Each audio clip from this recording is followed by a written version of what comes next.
कैसे हैं आप सब?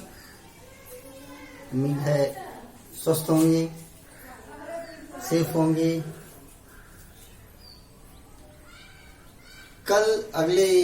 पिछले क्लास में हमने जो है सिमेट्रिक रिलेशन और रिफ्लेक्सिव रिलेशन के बारे में बात किया था।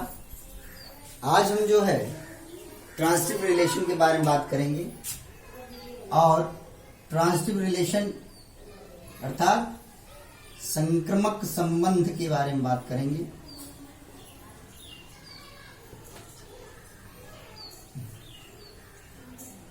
जिसे अंग्रेजी में ट्रांजिटिव रिलेशन कहा जाता है।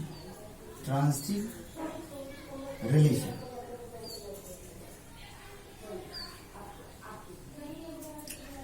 तो ट्रांजिटिव रिलेशन के बारे में अगर हम बात करें तो लिखेंगे कि कोई संबंध R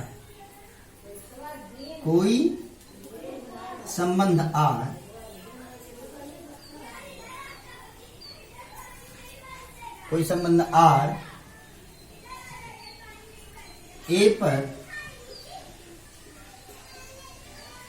संक्रमक संबंध कहलाता है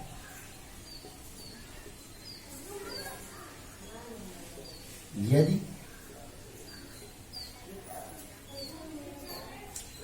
A is related with B by the relation R, अर्थात A का रिलेशन किससे हो? B से हो। किस रिलेशन के द्वारा? B के द्वारा, R के द्वारा। और B का रिलेशन किससे हो? C से हो। किस रिलेशन के द्वारा? R के द्वारा। और ये इंप्लाई करने लगे कि A का वही संबंध किससे हो? C से हो। तो हम कहेंगे कि ये कैसा संबंध है? संक्रमक संबंध है।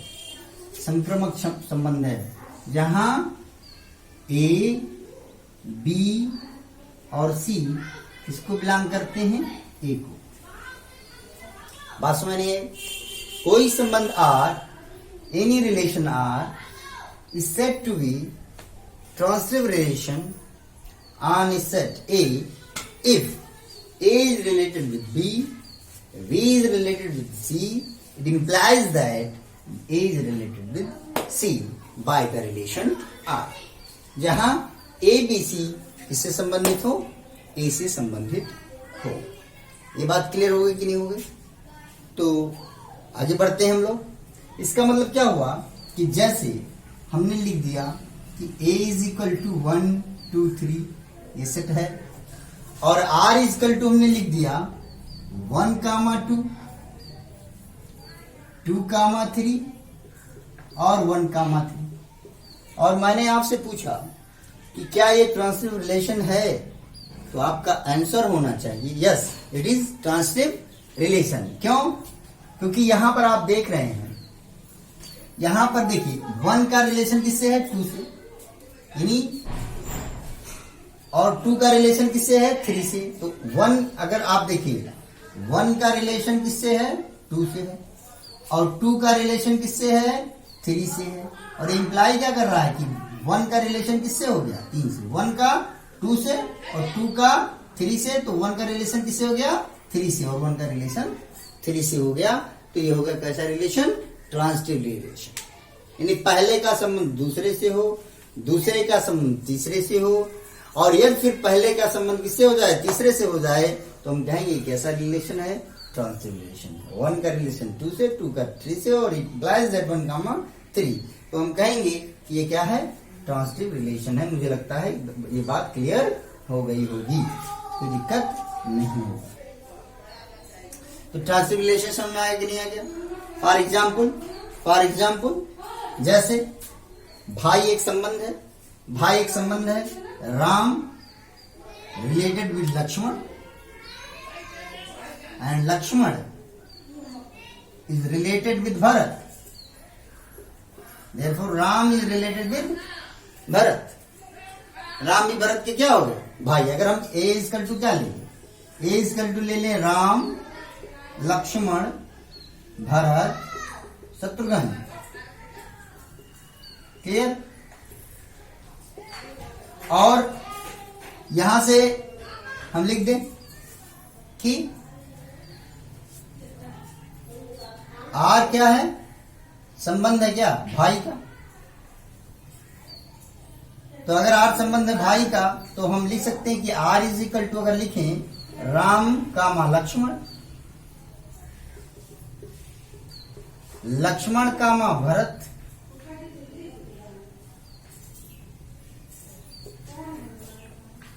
और यहां से मिल जाए कि राम क्या हो गया, राम का संबंध किससे हो गया, भरत से। तो क्या हो गया, इट इज ट्रांसिटिव रिलेशन।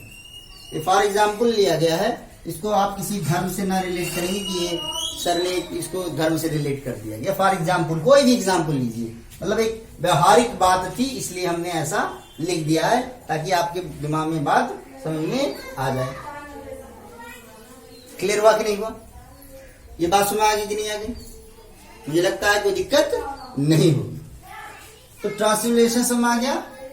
और यहां पर देखिए ए बी सी किसको बिलोंग करते हैं, यानी एक का पहले का संबंध दूसरे से, दूसरे का तीसरे से, और तो पहले का संबंध अगर तीसरे से हो जाए तो हम कहेंगे कैसा संबंध है, संक्रमक संबंध।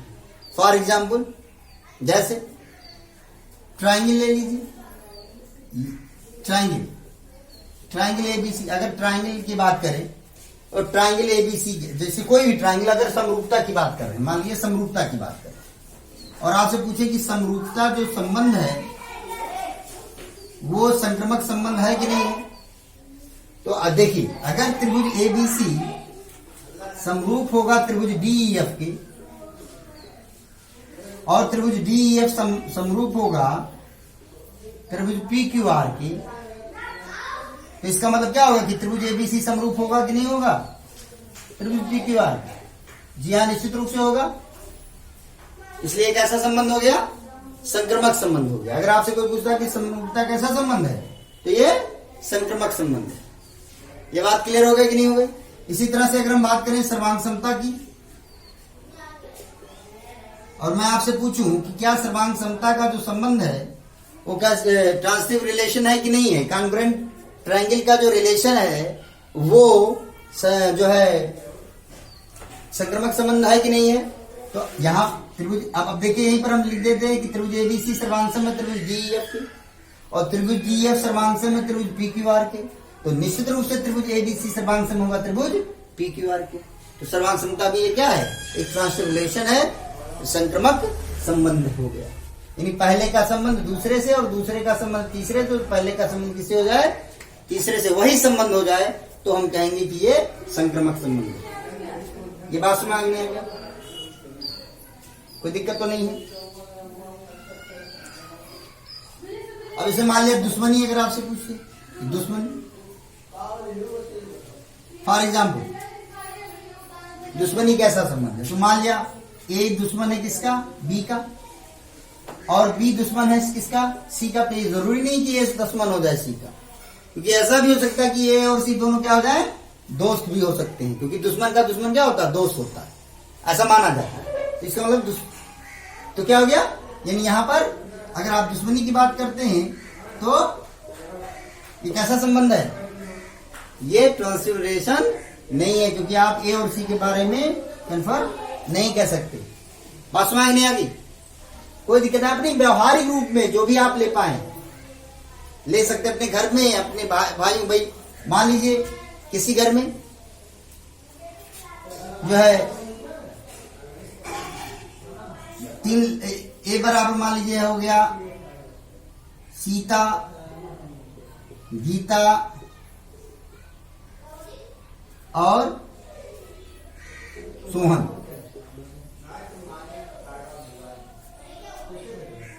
क्लियर? अब आपने संबंध ले लिया भाई का, तो या बहन का, और ए इजकल टू आपने लिखा सीता कामा गीता, और फिर आपने लिखा गीता कामा सोहन,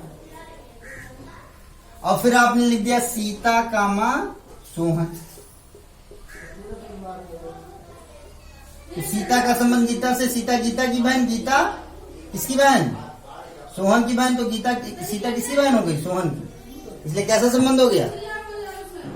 संक्रमक संबंध हो गया। समझ नहीं आ गया?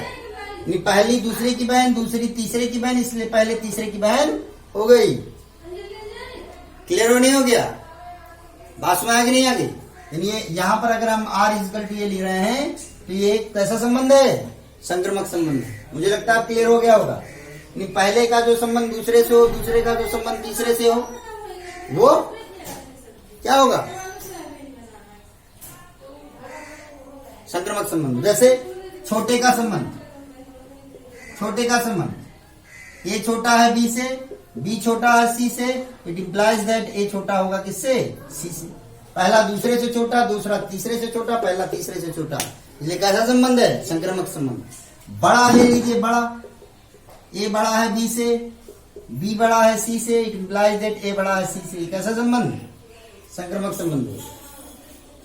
तो इस तरह से आप, कोई जरूरी नहीं है कि आप जो किताब में दिया हुआ वही सीखे, अपने व्यवहारिक जीवन में भी ला करके इनको सीख सकते हैं कि कौन सा संबंध कैसे। यानी पहले का संबंध दूसरे से हो, दूसरे का वही संबंध तीसरे से हो, और अगर पहले का संबंध वही संबंध किससे हो जाए? तीसरे से हो जाए, तो हम इस प्रकार के संबंध को क्या कहेंगे? संक्रमक संबंध कहेंगे। कोई दिक्कत तो नहीं है? बात में आगे नहीं आ गई? चलिए आगे बढ़ते हैं।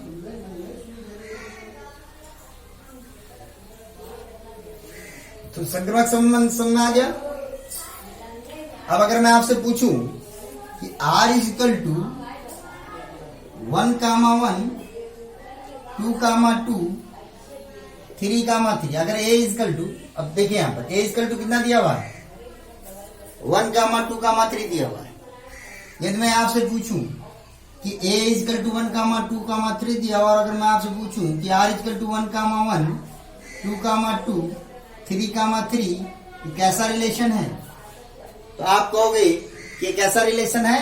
रिफ्लेक्सिव रिलेशन है, स्वतुल्य संबंध है, क्योंकि एक का संबंध एक से है, दो का संबंध दो से, और तीन का संबंध तीन से। क्लियर हुआ? अगर मैं पूछूं आपसे कि 2, 1 लिख दिया, अब बताइए कैसा संबंध है? अब भी आपका उत्तर होगा क्या? कि ये स्वतुल्य संबंध है। अब मैंने लिख दिया है 1, 2। अब मैं आपसे पूछ रहा हूं कि ये कैसा संबंध है? आपको ये कैसा संबंध है? ये स्वतुल्य संबंध है, और ये समित संबंध है, क्योंकि अगर 2 का संबंध 1 से है तो 1 का संबंध 2 से हो गया। सिमेट्रिक तो यही कहता है कि यदि A का संबंध B से हो और इंप्लाइज करने लगे कि B का संबंध किससे हो जाए? A से हो जाए, तो एक ऐसा संबंध हो गया, समित संबंध हो गया। यहाँ पर जी स्वतुल्य तो था ही पहले से ऑलरेडी। अब 2 का संबंध 1 से और 1 का संबंध 2 से, इसलिए क्या हो गया? समित संबंध हो गया कि नहीं हो गया? अब ये स्वतुल्य भी है और ये समित भी है। चलिए अब आगे बढ़ते हैं। फिर हमने इसमें 3, 1 लिख दिया। अब क्या हुआ? ये स्वतुल्य तो हो है, लेकिन क्या ये समित रह गया? जी नहीं, अब ये समित नहीं रह गया। क्यों नहीं रह गया? 3, 2 छोड़ दीजिए, यहाँ पर 2, 3 लिख देते हैं। अब मैं पूछ रहा हूं आपसे कि ये स्वतुल्य तो है, क्या समित रह गया? जी नहीं, 2 का संबंध 1 से है, 1 का संबंध 2 से है, लेकिन 2 का संबंध 3 से तो दिख रहा है, लेकिन 3 का संबंध 2 से नहीं दिख रहा है, इसलिए समित संबंध नहीं है, सिमेट्रिक रिलेशन नहीं है। ये रिफ्लेक्सिव रिलेशन तो है, लेकिन ये सिमेट्रिक रिलेशन नहीं है। क्यों? क्योंकि 2 का संबंध 1 से है, इंप्लाइज दैट 1 का संबंध 2 से है, लेकिन यहाँ पर फिर अगले स्टेप में देखिए 2 का संबंध 3 से है, लेकिन 3 का संबंध 2 से नहीं दिया हुआ है, इसलिए समित संबंध नहीं है। तो अब फिर देखिए, अब अगर हम इसमें यह और बढ़ा दिए, अब मैं पूछ रहा हूं, अब बताइए समित संबंध है कि नहीं है? तो आप कहोगे जी हाँ। क्यों? क्योंकि यदि A का संबंध B से है तो B का संबंध A से है, यदि 2 का संबंध 1 से है तो 1 का संबंध 2 से है। इसी तरह से 2, अगर मैं पूछूं कि आपका 2 का संबंध 3 से है तो 3 का संबंध 2 से भी है। क्लियर? बात समझे नहीं समझे? तो एक ऐसे संबंध है, समित संबंध। अब अगर मैं लिख दूं कि 1 का संबंध किससे हो गया? 3 से, और मैं आपसे पूछूं कि आप बताइए ये कैसा संबंध है, तो आप क्या कहोगे? ये समित संबंध है, स्वतुल्य है, क्योंकि 1 का संबंध 1 से है, 2 का संबंध 2 से है, और 3 का संबंध 3 से। फिर सम्मित संबंध है क्योंकि दो का संबंध एक से और एक का संबंध दो से, और ये इंप्लाई कर रहा है कि यानी उल्टा रिवर्स हो रहा है कि दो का संबंध एक से इंप्लाई करता है कि एक का संबंध किससे है, दो से है। To is related with one, it implies that one is related with two. संबंध है कि नहीं है। फिर टू, अगर टू का इज रिलेटेड विद थ्री है, it implies that three is related with two. ये हो गया, ये बात क्लियर हो गई कि नहीं हो गई। और फिर अब one is related with three, it implies that यहां पर थ्री रिलेटेड विद वन है, नहीं है तो ये सम्मित संबंध नहीं होगा। क्यों? क्योंकि अब हो गया ये, अब हो गया सम्मित संबंध। अब क्या हो गया, ये सम्मित संबंध हो गया। ये बात क्लियर हुई कि नहीं हुई। अब ये सम्मित संबंध हो गया क्योंकि एक का रिलेशन तीन से है और तीन का रिलेशन किससे हो गया, एक से हो गया। तो अब ये क्या बन गया, ये स्वतुल्य भी है और ये सम्मित भी है। ये बात क्लियर हुई कि नहीं हुई। अब अगर मैं आपसे पूछूं, फिर से देखिए, आराम से देखते चलेंगे कि one is related with two and two is related with three and और one is related with three. देखा आपने, यहां पर देखिए वन का संबंध दो से, one is related with to, to is related with three, यानी टू का संबंध किससे है, थ्री से है। और यहां पर वन का रिलेशन किससे हो गया, थ्री से। ये बात क्लियर हुई कि नहीं हुई। फिर देखिए, to is related with one, to is related with one and one is related with three. और इंप्लाई क्या कर रहा है कि टू का related with, to is related with three. Clear. One is related with, to is related with one, दो का संबंध एक से, एक का संबंध तीन से, एक का संबंध तीन से, और दो का संबंध एक से है, एक का संबंध तीन से है, और दो का संबंध तीन से भी है। दो का संबंध तीन से भी हो गया। ध्यान से देखते रहिए। फिर देखिए, आराम से देखते रहेंगे। दो का संबंध तीन से, तीन का संबंध एक से, इट इंप्लाइज दैट दो का संबंध एक से। देखा आपने, दो का संबंध एक से। फिर से देखिए, one is related with to, एक का संबंध दो से, to is related with three, दो का संबंध तीन से। इट इंप्लाइज क्या, one is related with three. देखिए, दिख रहा है कि नहीं दिख रहा है। फिर से देखिए, to is related with one, दो का संबंध एक से, one is related with three, one का संबंध किससे, थ्री से, और ये इंप्लाई कर रहा है कि टू का रिलेशन थ्री से। दिख रहा है कि नहीं दिख रहा है, दिख रहा है। फिर देखिए, टू का रिलेशन किससे है, थ्री से, थ्री का रिलेशन किससे है, वन से। दिख रहा है यहाँ पर, थ्री का रिलेशन किससे दिया, वन से, और इंप्लाई कर रहा है टू का रिलेशन किससे है, वन से। तो इसका मतलब क्या हो गया, क्या ये ट्रांसिटिव रिलेशन है या नहीं है, क्या ये ट्रांसिटिव रिलेशन है या नहीं है। देखा आपने, एक का संबंध दो से है, दो का संबंध तीन से, तो इसका मतलब एक का संबंध तीन से है होना चाहिए, जो इसमें दिख रहा है। दो का संबंध एक से है, एक का संबंध किससे है, तीन से, और ये दिखा रहा है कि दो का संबंध किससे है, तीन से है। फिर देखिए, दो का संबंध तीन से है, तीन का संबंध किससे है, एक से है, और ये दिखा रहा है कि दो का संबंध एक से होना चाहिए, और यहाँ पर दो का संबंध एक से है। ए, अगर इसको ए मानना है, इसको बी मानना है, तो और बी मानना है, इसको सी मानना है, तो ये क्या हो गया, ए वन, वन किसका रोल निभा रहा है, ए का, टू किसका रोल निभा रहा है, बी का, यहाँ भी टू बी का रोल निभा रहा है, और तीन सी का निभा रहा है। तो ए का रिलेशन बी से और बी का रिलेशन सी से, तो ए रिलेटेड विथ सी हो गया कि नहीं हो गया। एक ऐसा संबंध हो गया, संक्रमक संबंध हो गया कि नहीं हो गया। तो इसका मतलब ये जो सेट दिया हुआ है, ये जो संबंध दिया हुआ है, वो सतुल्य है। क्यों? क्योंकि वन का रिलेशन वन से, टू का रिलेशन टू से, और थ्री का रिलेशन थ्री से। ये सम्मित है क्योंकि ये दो का संबंध एक से है, तो एक का संबंध दो से है। ये दो का संबंध तीन से है, तो तीन का संबंध दो से है। यदि 1 का संबंध 3 से है तो 3 का संबंध 1 से है, इसलिए ये सम्मित है। फिर आपने यहां पर देखा कि यदि 1 का संबंध 2 से है, 2 का संबंध 3 से है तो 1 का संबंध 3 से भी है। फिर आपने देखा 2 का संबंध 1 से है, 1 का संबंध 3 से है तो 2 का संबंध 3 से भी इसमें दिख रहा है। फिर यहां पर देखिए अगर 2 का संबंध 3 से है, 3 का संबंध 1 से है तो 2 का संबंध 1 से भी दिख रहा है, इसलिए कैसा संबंध है? समतुल्य है, सम्मित है और कैसा संबंध है? संक्रमक संबंध है। Therefore it is equivalence relation। ये कौन सा संबंध हो गया? तुल्यता संबंध। क्या बताया गया था आपको कि ऐसा संबंध जो सुतुल्य हो, जो सम्मित हो और जो संक्रमक हो, वो कैसा संबंध होगा? तुल्यता संबंध होगा, इक्विवेलेंस रिलेशन। यानी अगर आपको ये प्रूव करने के लिए आता है कि तुल्यता, सिद्ध कीजिए कि ये तुल्यता संबंध है, तो आप सबसे पहले उसको दिखाओगे कि वो सुतुल्य संबंध है, फिर आप दिखाओगे कि वो सम्मित संबंध है, फिर आप दिखाओगे कि वो संक्रमक संबंध है। और यहाँ पर आप देखिए ये सुतुल्य है, यहाँ पर आप देखिए ये सम्मित है, और इसके साथ साथ यहाँ पर मैंने विस्तार से बता दिया है कि ये क्या है? ये संक्रमक भी है। क्योंकि अगर आप किसी दो संबंधों को लेते हो तो तीसरा अपने आप दिखाई दे रहा है। ये बात क्लियर हो गई कि नहीं हो गई? समझ में आएगा कि नहीं आ गया? तो दिक्कत तो नहीं है। अब आप लोगों में से बहुत लोग चौंक रहे होंगे कि सर, बहुत ध्यान से सुनिएगा हमारी बातों को, अभी क्लियर हो जाएगा, अभी क्लियर हो जाएगा। अभी सारी बातें आपके सामने आ रही हैं।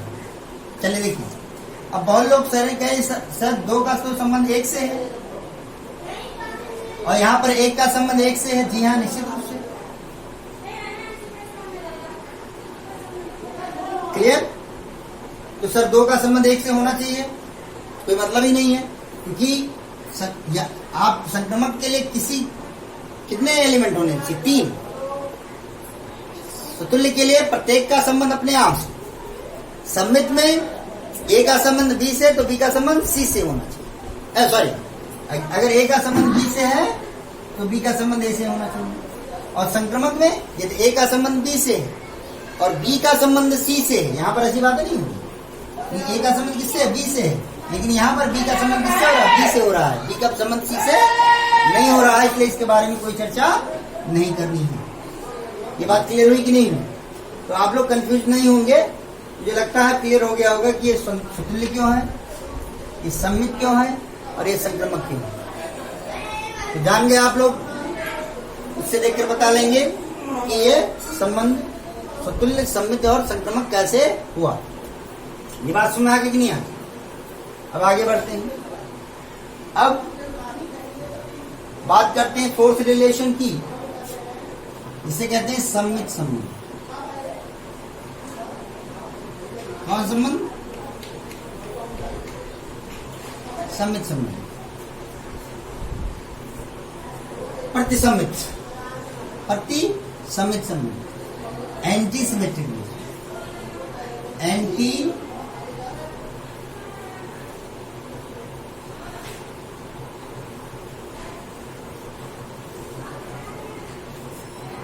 क्या है ये? कोई संबंध आर प्रतिसम्मित संबंध कहलाता है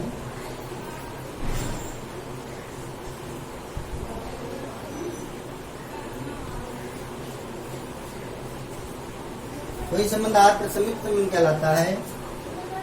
प्रतिसम्मित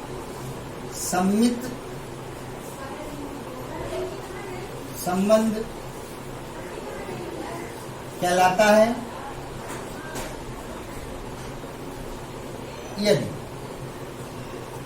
यदि ए का रिलेशन बी से हो तो बी का रिलेशन ए से तभी हो। ए का संबंध बी से हो और वही संबंध बी का किससे हो? ए से हो। ये इंप्लाई करने लगे कि ए इक्वल टू किसके है? बी के। तो हम कहेंगे प्रतिसम्मित। देखिए अब ये बना किससे? सम्मित से बना है। सम्मित में आपको बताया गया था क्या? सम्मित, अगर सम्मित संबंध के बारे में बात करें तो क्या बताया गया था कि अगर ए का संबंध बी से है तो बी का संबंध ए से होना चाहिए। और प्रतिसंबंध में क्या कह रहा है कि यदि ए का संबंध बी से है तो बी का वही संबंध ए से होगा। कब? जब ए इक्वल टू किसके होगा? बी के होगा। तभी तो इस प्रकार के रिलेशन को हम क्या कहेंगे? Anti symmetric relation. जैसे अभी आप समझ जाएंगे कि जैसे हमने एक चिन्ह ले लिया और हमने कहा कि ये कैसा संबंध है, तो इसके बारे में देखिए आप। अगर हम कहते हैं कि ये ए आर की जगह पर कौन संबंध ले रहे हैं? ये ए का संबंध बी से है, फिर हम कह रहे हैं बी का संबंध ए से है। तो अगर हम कह रहे हैं ए छोटा या बराबर है बी के और बी छोटा या बराबर है ए के, तो ऐसी कौन सी बात है जो दोनों में कॉमन है? वो दोनों बात कौन सी कॉमन है? अर्थात बराबर का चिन्ह जो दोनों में कॉमन है। तो इससे क्या पता चल रहा है कि ए इज इक्वल टू क्या हो गया? बी की। तो इसका मतलब ये जो चिन्ह है, इससे जो संबंध प्रदर्शित होता है वो कौन सा संबंध है? प्रतिसम्मित संबंध है। क्यों? क्योंकि ए का जो संबंध बी से है, बी का वही संबंध ए से है, तो इसका मतलब है कि ए बराबर बी के होगा। यानी A is smaller than or equal to B and B is less than or equal to A. It implies that A is equal to B. फिर से सुनिए, A is less than or equal to B, B is less than or equal to A. It implies that A equal to B. यानी यदि ए का संबंध B से है और बी का संबंध ए से है, तो इसका मतलब है कि ए बराबर किसके होगा? बी के होगा। ये कौन सा संबंध हो गया? ये कौन सा संबंध हो गया? ये प्रतिसंबंध संबंध हो गया या एंटी सिमेट्रिक रिलेशन हो गया। इसी तरह से जो सबसेट वाली बात है, ये देखिए, ये सबसेट का जो संबंध है ये भी प्रतिसंबंध संबंध है। कैसे? A is less than or equal to B, A is the subset of B, less than or equal to नहीं, A is the subset of B and B is the subset of A. इसका मतलब क्या हो गया कि A is equal to B होगा कि नहीं होगा? यानी अगर ए बी का सबसेट है, इसका मतलब ए का प्रत्येक है वो बी में है, और बी सबसेट है ए का, इसका मतलब बी का प्रत्येक है वो ए में है। इसका मतलब क्या हुआ? ए का प्रत्येक है वो बी में हो और बी का प्रत्येक है वो ए में हो। इसका मतलब क्या होगा कि ए और बी दोनों समुच्चय क्या होंगे? समान होंगे, इसलिए ये इक्वल टू बी हो गया। तो इसका मतलब ये दोनों संबंध कैसे संबंध है? प्रतिसंबंध संबंध है कि नहीं है? मुझे लगता है क्लियर हो गया होगा, कोई दिक्कत नहीं होगी। ये बात सुना गई प्रतिसंबंध संबंध के बारे में, और छोटा सा टॉपिक था, आगे बढ़ते हैं, कोई जरूरत नहीं है इसकी। अब जान के प्रतिसंबंध संबंध, ए का संबंध बी से हो, बी का संबंध ए से हो, इसका मतलब है कि ए बराबर किसके होगा? बी के होगा। अगर इस प्रकार का कोई संबंध है तो कैसा संबंध होगा? प्रतिसंबंध संबंध होगा।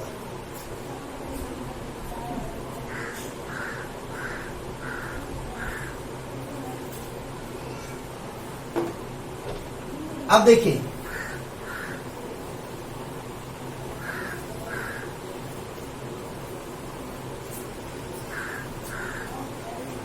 लास्ट फिफ्थ, और वो है तत्समक संबंध।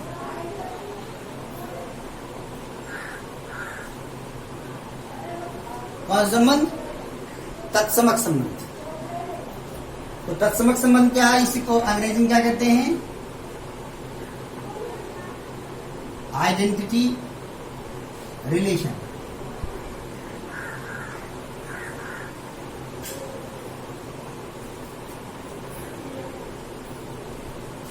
इसका डेफिनेशन क्या है कि कोई संबंध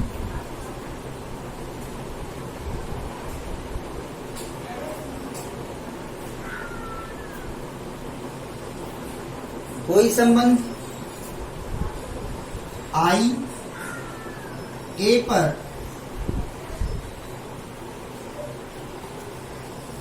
तत्समक संबंध कहलाएगा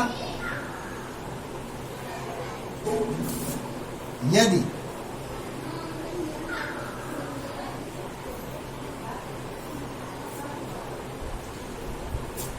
ए इज रिलेटेड विद ए, जहां ए किसको बिलोंग करता है? ए को। कोई संबंध आई ए पर तत्समक संबंध कहलाएगा यदि ए का संबंध किससे हो? ए के द्वारा। किस संबंध के द्वारा? संबंध आई के द्वारा। और जहां ए क्या है? ए का कोई एलिमेंट है। जैसे ए इज इक्वल टू 1, 2, 2 और 3, 3। सॉरी, अगर a इक्वल टू किसके हो 1, 2, 3 हो, मान लीजिए ये सेट दिया हुआ है 1, 2, 3 और मैं i इक्वल टू लिख दूं 1, 1, 2, 2 और 3, 3। इसका मतलब एक ऐसा संबंध है तत्समक संबंध। एक का संबंध एक से, दो का संबंध दो से और तीन का संबंध तीन से हो गया।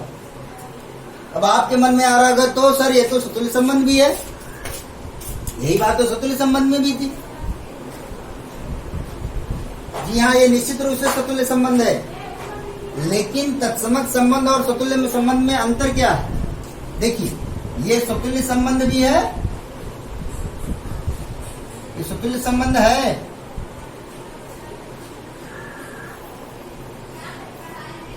और तत्समक संबंध भी है।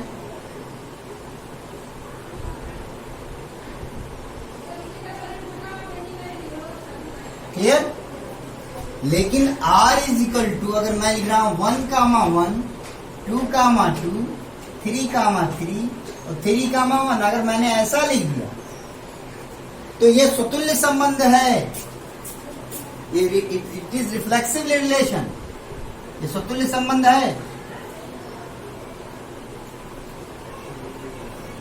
ये सतुल्य संबंध तो है, लेकिन ये तत्समक संबंध नहीं है। ये तत्समक संबंध नहीं है, it is not identity relation. क्योंकि आइडेंटिटी रिलेशन का मतलब हुआ कि केवल उसी अवयव का संबंध उससे हो, जबकि तो सतुल्य में ऐसा नहीं है। प्रत्येक अवयव का संबंध अपने आप से तो होना ही चाहिए, अगर उसके अतिरिक्त भी कोई और अवयव उसमें समाहित है, मौजूद है, एग्जिस्ट करता है, फिर भी वो रिफ्लेक्सिव रिलेशन होगा।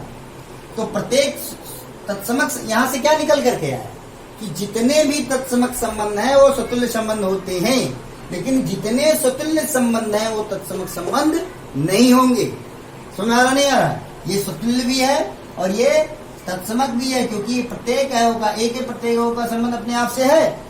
लेकिन यहाँ पर ये सतुल्य तो है, लेकिन ये तत्समक नहीं है, क्योंकि एक का संबंध एक से तो है, दो का संबंध दो से भी है और तीन का संबंध तीन से भी है। लेकिन यहाँ पर एक जो एलिमेंट और जुड़ गया 3, 1, इसके कारण ऐसी बात तत्समक संबंध के लिए नहीं है। इसमें क्या कि ए का संबंध केवल ऐसे हो सकता है और किसी से नहीं हो सकता, जबकि सतुल्य में ऐसा नहीं कहा गया है, सतुल्य में ऐसा नहीं कहा गया है। क्लियर हुआ कि नहीं हुआ? इसलिए ये कैसा संबंध है, ये कैसा संबंध है, कैसा संबंध है, ये सतुल्य संबंध है। यहाँ से क्या निकल करके आया, क्या निष्कर्ष निकल करके आया? Every identity relation is a reflexive relation, but every reflexive relation is not necessarily an identity relation. Clear हो गया कि नहीं हो गया? ये बात क्लियर हुई कि नहीं हुई? तो हमने 5 संबंधों के बारे में आपको बताया था और वो बातें आपको बता दी हैं।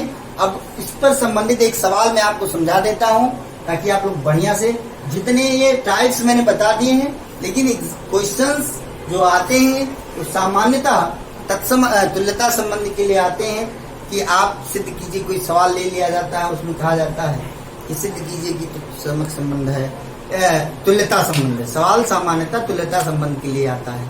तो चलिए हम लोग एक छोटा सा सवाल उदाहरण के द्वारा समझते हैं कि तुल्यता संबंध कैसे प्रूव करना है। तो अगर आपको किसी संबंध को तुल्यता संबंध प्रूव करना है तो उसके लिए आपको पहले उसको सतुल्य संबंध सिद्ध करना पड़ेगा, फिर उसको सम्मित संबंध सिद्ध करना पड़ेगा, और फिर उसको, फिर सुनिए, सतुल्य संबंध सिद्ध करना पड़ेगा, फिर सम्मित संबंध सिद्ध करना पड़ेगा, और फिर संक्रमक संबंध सिद्ध करना पड़ेगा। जैसे एक स्टेटमेंट आ गया, मैंने कहा था स्टेटमेंट कैसे दिया रहेगा कि कोई संबंध, स्टेटमेंट है कोई संबंध R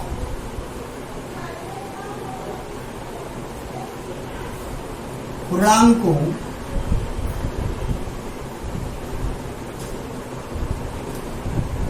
पर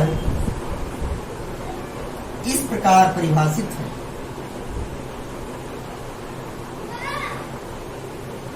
कि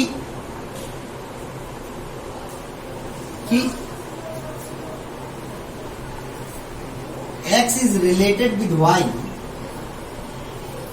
it implies that x minus y 5 से विभाज्य है। तो सिद्ध कीजिए कि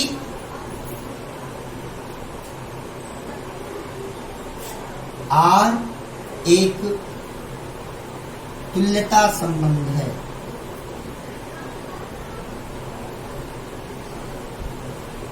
ये स्टेटमेंट, ये क्वेश्चन आ गया। अब इसी को हमको प्रूव करना है, यानी जो संबंध आ रहे हो किस पर परिभाषित है, पूर्णांकों पर परिभाषित है। किस प्रकार की x का संबंध y से है, implies that x minus y 5 से विभाज्य है। अर्थात x और y जो एलिमेंट हैं वो किसके हैं, वो भी क्या है, इंटीजर हैं। तो क्या है, पूर्णांक। अब हमको इनको तुल्यता संबंध सिद्ध करना है। स्टेटमेंट यही है, हमेशा स्टेटमेंट दो के लिए आएगा, यानी x is related with y नहीं, x नहीं लिखा रहेगा, बल्कि x is related with y या a is related with b, ऐसे ही रहेगा। अक्षर बदल जाएंगे, लेकिन यहाँ पर ये दोनों अक्षर सेम नहीं होंगे और दो ही अक्षरों के लिए आएगा। मतलब दो ही अक्षरों का मतलब क्या होगा, ये नहीं रहेगा कि दोनों सेम अक्षर हो या x का संबंध y से दिया, y का संबंध z से, ऐसा कुछ नहीं दिया। स्टेटमेंट लगभग सारे स्टेटमेंट इसी तरह से दे रहते हैं।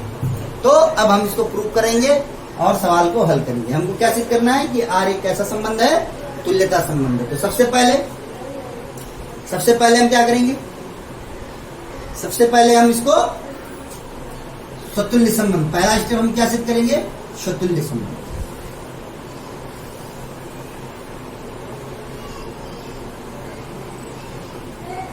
रिफ्लेक्सिव रिलेशन, सबसे पहले क्या प्रूव करना, ये क्या है, रिफ्लेक्सिव रिलेशन। कैसे सिद्ध करना देखिए,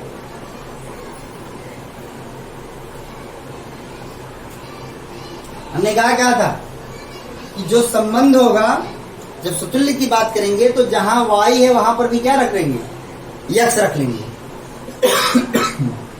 क्या रख लेंगे, x रख लेंगे। ये बात क्लियर हुई कि नहीं हुई। तो यहां से x की y की यहां पर क्या रखेंगे, x रखेंगे, तो क्या मिलेगा, यहां से x लिखेंगे, चूंकि x माइनस एक्स, चूंकि x minus x is equal to 0, चूंकि x minus x equal to 0, जो पहले इसको, जो 5 से क्या है, विभाज्य है। y की यहां पर हमने क्या रख दिया, x रख दिया, तो x माइनस y की यहां पर क्या रख दिया, x minus x equal to किसकी हो गया, 0 की। और 0 5 से विभाज्य होता है कि नहीं होता है। तो जब 0 5 से विभाज्य हो गया, इसका मतलब क्या हो गया कि x is related with x, यानी x की यहाँ, y की यहाँ पर x रखा और ये बराबर 0 आ गया और 5 0 से विभाज्य है। इसका मतलब यही स्टेटमेंट तो यहाँ पर सिद्ध करना था कि x का संबंध y से कब होगा, जब x माइनस वाई 5 से विभाज्य होगा। यानी इसका उल्टा भी किया, अगर x माइनस वाई 5 से विभाज्य है तो x का संबंध किससे होगा, y से होगा। x का संबंध y से कब होगा, यदि x माइनस वाई 5 से विभाज्य है। तो चूंकि x माइनस एक्स 5 से विभाज्य है, इसलिए x का संबंध किससे हो गया, x से हो गया कि नहीं हो गया। जहां x इसको बिलोंग करता है, for every x belong to z, जहां x क्या है, एक पूर्णांक है, तो x का संबंध किससे हो गया, x से हो गया कि नहीं हो गया। इसलिए R ऐसा संबंध है, स्वतुल्य संबंध है।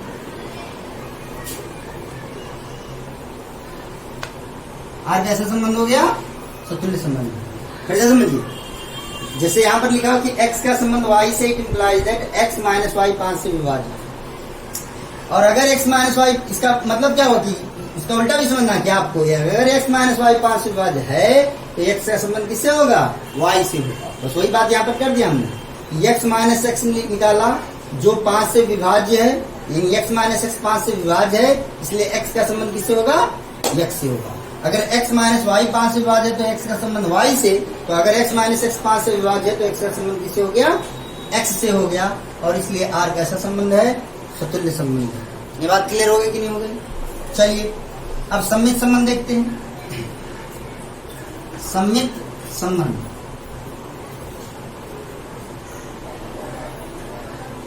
इसे आप क्या कहते हैं? Symmetric relation.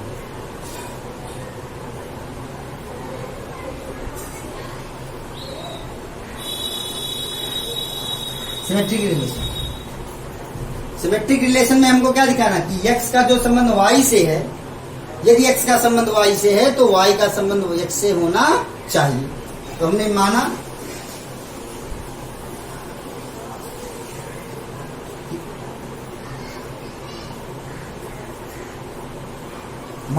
x is related with y। तो अगर x is related with y है, इट इंप्लाइज दैट, यहां पर लिख देंगे जहां x और y किसको बिलोंग करते हैं? z को, गुणांक। ये मान रहा हूं मैं, यहां पर दिखाना, यही ध्यान रखना, स्वतुल्य संबंध में आपको मानना नहीं है, बल्कि स्वतुल्य संबंध में उसी स्टेटमेंट में ही y की जहां पर x रख देना है।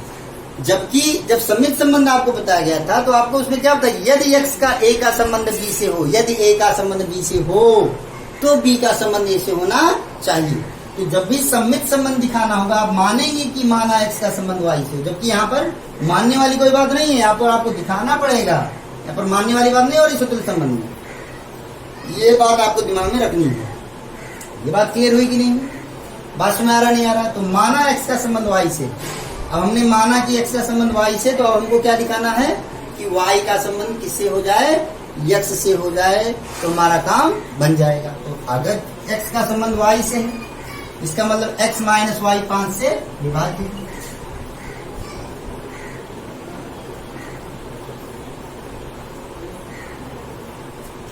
x माइनस वाई 5 से विभाज्य। अब अगर हमको देखिए जाना कहाँ, हमको ये भी पता होना जाना कहाँ है। अक्सर मैं कहता हूं कि जब भी सवाल के हमको जाना कहाँ है भैया, यहाँ पर दिया हुआ x का संबंध y से, तो x माइनस वाई 5 से विभाज्य। ठीक, अब हमको x की यहाँ पर y लाना है और y की यहाँ पर x लाना है, यानी x का संबंध y से है और हमको लाना क्या है कि y का संबंध किससे है? x से हो जाए, तो हमारा काम बन जाएगा। इसका मतलब जहां पर x है वहां पर y हो जाए, जहां पर y है वहां पर x हो जाए, तो हमारा काम बन जाए। तो इसका मतलब यहाँ पर लिखा हुआ है कि x माइनस वाई 5 से विभाज्य है। इसका मतलब अगर हम दिखा दें कि x यहाँ पर y लिख दें और ऋण लिखा हुआ तो ऋण लिख दें, माइनस लिख दें, y है तो क्या हो जाए? x हो जाए, और y माइनस x को अगर हम दिखा दें कि 5 से विभाज्य है तो हमारा काम बन जाएगा। यानी x यहाँ पर हमने क्या लिख दिया? y, और y की यहाँ पर क्या रख दिया? x। तो अब y माइनस एक्स मिल गया कि नहीं मिल गया? यानी अगर हम दिखा दें कि y माइनस एक्स 5 से विभाज्य है तो हमारा काम बन जाएगा, अर्थात y का संबंध किससे हो जाएगा? x से हो जाएगा। ये बात क्लियर हो गई कि नहीं होगी? तो चलिए, तो इसका मतलब यहाँ से हम लिख सकते हैं, तो वही काम हम करने जा रहे हैं। जबकि हम माने क्या है कि यहाँ पर x का संबंध किससे है? y से।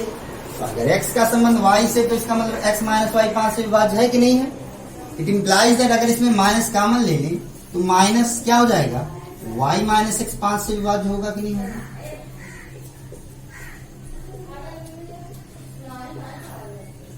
क्योंकि वही चीज लिखी हुई है जो यहाँ पर लिखी हुई, माइनस आगे ले लिया तो वही चीज तो लिखा हुआ है भाई, मल्टीप्लाई करोगे तो वही चीज तो लिखा हुआ, माइनस वाई और माइनस इंटू माइनस प्लस। अब ये क्यों किया? क्योंकि जाना कहाँ हमको? y माइनस एक्स लाना था कि नहीं लाना था?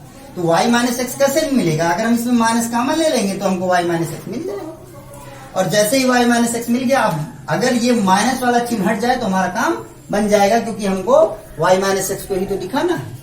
तो चूंकि माइनस वाई माइनस एक्स 5 से विभाज्य है, इसका मतलब है कि y माइनस एक्स भी 5 से विभाज्य होगा। अब यहाँ पर आप लोग चौंक रहे होंगे कि सर आपने माइनस का चिन्ह कैसे हटा दिया, अब कैसे विभाज्य हो जाएगा? कॉमन सी बात है बेटा, अगर 10 5 से विभाज्य है तो माइनस 10 भी 5 से विभाज्य होगा। यानी अगर माइनस 10 5 से विभाज्य है तो प्लस 10 भी 5 से विभाज्य होगा। यानी अगर इसमें माइनस से मल्टीप्लीकेशन कर देते हैं तो माइनस इंटू माइनस प्लस हो जाएगा, और फिर भी उसकी वो 5 से विभाज्य होगा। ऐसा नहीं है कि वो 5 से विभाज्य ना हो। ये बात क्लियर हुई कि नहीं? और यही तो हमारा अभीष्ट था, यही तो हमको चाहिए था, y माइनस एक्स ही तो हमको चाहिए था, और y माइनस एक्स यहाँ पर मिल चुका है। इसका मतलब है कि y माइनस एक्स 5 से विभाज्य है। इसका मतलब है कि y का संबंध किससे हो गया? x से हो गया। तो हमने क्या माना था कि x का संबंध y से है, और क्या मिल गया हमको? y का संबंध किससे मिल गया, x से हो गया। यानी वही बात हो गई कि a is related with b, implies that b is related with a। जो बात यहाँ पर आ गई इसलिए हम लिखेंगे, इसलिए r एक कैसा संबंध है, सममित संबंध है। ये बात क्लियर है।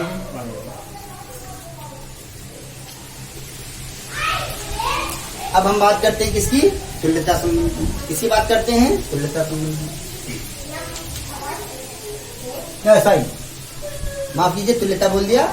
तो तुल्य हो चुका है, सम्मित हो चुका है। अब हम किस पर बात करेंगे, संक्रमक के बारे में।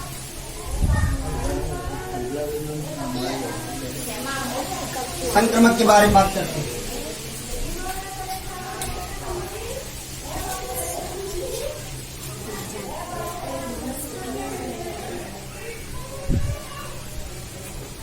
ट्रांसलेशन,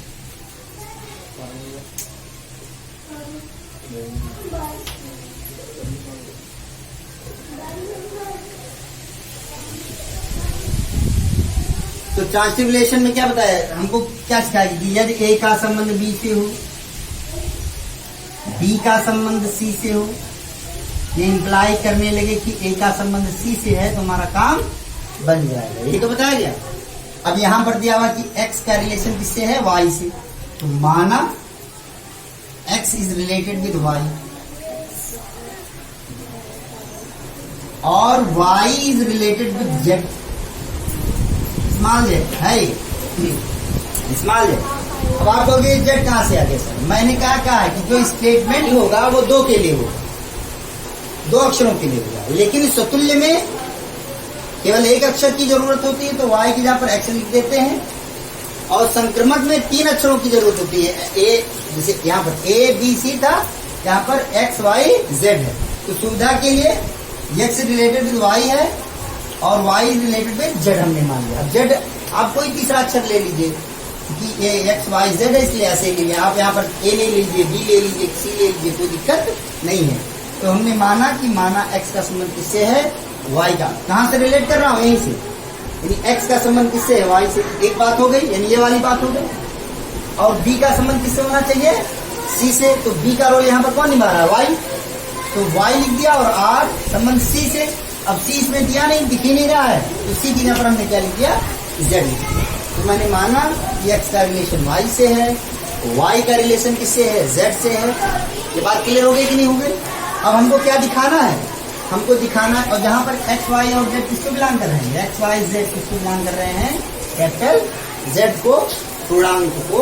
ये सारे x y और z जो क्या है, वो क्या है, पूर्णांक है। ये क्लियर हो गया कि नहीं होगा, ये बात सुना आ गई कि नहीं आ गई। तो अगर x का संबंध y से, इसका मतलब क्या होगा, x माइनस y 5 से विभाजित।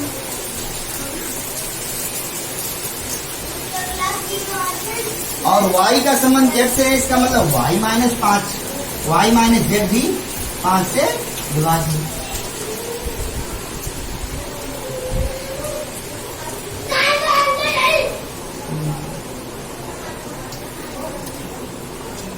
तो अब हमको ट्रांसिटिव रिलेशन दिखाना था, यानी x का संबंध y से है, y का संबंध z से है। तो हमको किससे किसका संबंध दिखाना है, x का संबंध z से, यानी x is related with z दिखाना।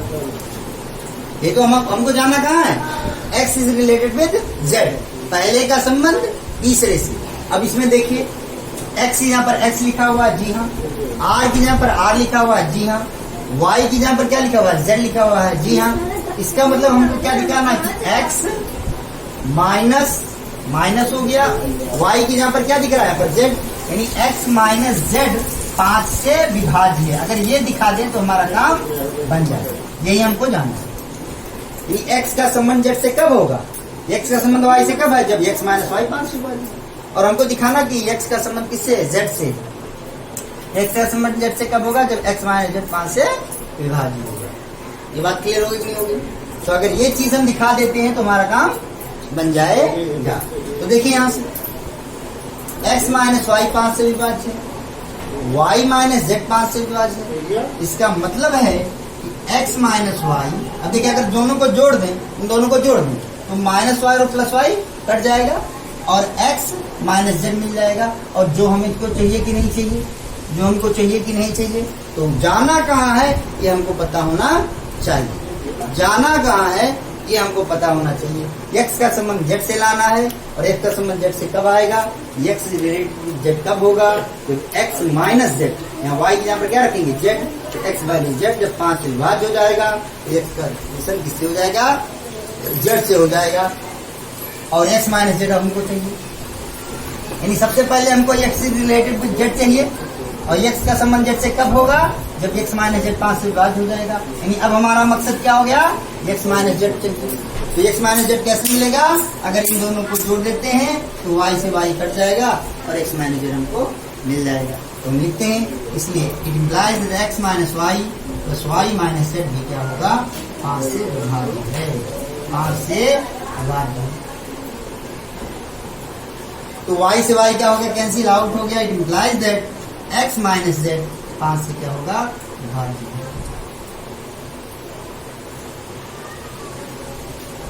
और अगर x माइनस z 5 से विभाज्य है तो इसका मतलब है कि x का संबंध किससे हो गया, z से होगा। और यही तो हमको चाहिए था कि अगर x का संबंध y से हो, y का संबंध z से हो, तो x का संबंध z से होना चाहिए। तो अगर x का संबंध z से हो जाएगा तो ये संक्रमक संबंध हो जाएगा। अब क्वेश्चन उठता है, और लोग यहाँ पर सर चौंक रहे होंगे कि सर आपने जोड़ यहाँ पर कैसे दिया, क्योंकि हमको ये लाना था। तो अब आप कहोगे सर क्या लाने के लिए कुछ भी कर सकते हैं, जी नहीं, लाने के लिए जो सुविधाजनक होगा, जो लॉजिकल होगा उससे बात करेंगे। जैसे हमने यहाँ पर लिखा कि x माइनस वाई 5 से विभाज्य है, यानी अगर 10 5 से विभाज्य है, और यहाँ पर y माइनस z भी 5 से विभाज्य है, यानी अगर 15 5 से विभाज्य है, तो दोनों को जोड़ेंगे तो 10 और 15 कितना हो गया, 25, 25 भी 5 से विभाज्य हो गया। तो वही बात यहाँ पर भी बात किया मैंने, x माइनस वाई 5 से विभाज्य है, जी हाँ है, x y माइनस z भी 5 से विभाज्य है, जी हाँ है। तो इसलिए x minus y plus y minus z भी 5 से विभाज्य होगा कि नहीं होगा। ये बात क्लियर हुई कि नहीं हुई। तो यहाँ से क्या मिल गया, x माइनस z 5 से विभाज्य है, इसलिए x का संबंध किससे है, z से है, इसलिए r कैसा संबंध है, संक्रमक संबंध है। और जब r संक्रमक संबंध है तो इसका मतलब क्या आ गया कि r सम्मित स्वतुल्य सिद्ध हो गया, r सम्मित सिद्ध हो चुका है और r संक्रमक भी सिद्ध हो चुका है। अर्थात r is reflexive, r is symmetric and r is transitive. Therefore अब लिखेंगे क्या आप, चूंकि r स्वतुल्य सम्मित एवं संक्रमक है, इसलिए R एक तुल्यता संबंध। तो आपको समझ में आ गया होगा कि तुल्यता संबंध कैसे प्रूव करना है। अगर कोई दिक्कत होगी फिर एक्सरसाइज के हम सवाल लगाएंगे, उसमें आपको और सवाल बताएंगे। फिर भी मन में कोई शंका रह जाती है तो पूछ सकते हैं। तरीका मैंने बता दिया है। तुल्यता संबंध प्रूव करने के लिए, इक्विवेलेंस रिलेशन निकालने के लिए आपको उसको रिफ्लेक्सिव दिखाना है, आपको उसको सिमेट्रिक दिखाना है, आपको उसको ट्रांजिटिव दिखाना है। कैसे दिखाना है, कहाँ जाना है, तरीके मैंने आपको सिखा दिए हैं। फिर भी कोई समस्या होती है फिर अगले क्लास में आप सवाल लगाएंगे। कोई दिक्कत होगी तो बताएंगे। अभी कुछ टॉपिक्स और बाकी हैं, लेकिन अब आप सवाल लगा सकते हैं, कोई दिक्कत नहीं होने वाली है। फिर मिलते हैं अगले क्लास में। धन्यवाद।